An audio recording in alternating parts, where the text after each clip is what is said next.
Hello' everyone, সকলোকে আমি অসমীয়া YouTube চেনেললৈ স্বাগতম জনাইছোঁ।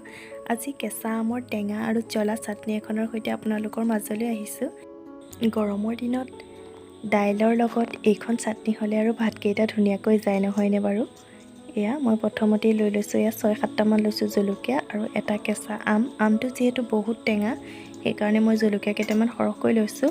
এই চাটনিখন জ্বলা আৰু টেঙা দুয়োটা সমানে হ'ব লাগে, তেতিয়া খাই ভাল লাগে। এয়া ধুনীয়াকৈ পদুনা কেইখিলাও ধুই লৈ মই ধুনীয়াকৈ জাৰটোত লৈ লৈছোঁ। এতিয়া দি দিম 2-3 ফুটামান নহৰু আৰু এটুকুৰা আদা, জোখমতে নিমখ আৰু অকণমান পানী দি দিব লাগিব। এতিয়া এইখিনি এটা মিক্সিত ধুনীয়াকৈ গ্ৰাইণ্ড কৰি ল'লে আমাৰ চাটনিখন ৰেডি হৈ গ'ল। এয়া দেখিছেনে, ইমান ধুনীয়া হৈছে। গোন্ধটো যে বহুত ভাল লাগে, পদুনাৰ গোন্ধটো এনেও ভাল লাগে, তাৰ লগত কেঁচা আম আৰু গৰমৰ দিনত এইখন চাটনি সকলোৰে প্ৰিয়, নহয়নে বাৰু? আমাৰ চাটনি ৰেডি হৈ গ'ল। এনেদৰে চাটনি খাই কোনে কোনে ভাল পায় কমেণ্ট কৰি জনাবলৈ নাপাহৰিব আৰু আমাৰ চেনেলটো ছাবস্ক্ৰাইব কৰি দিব।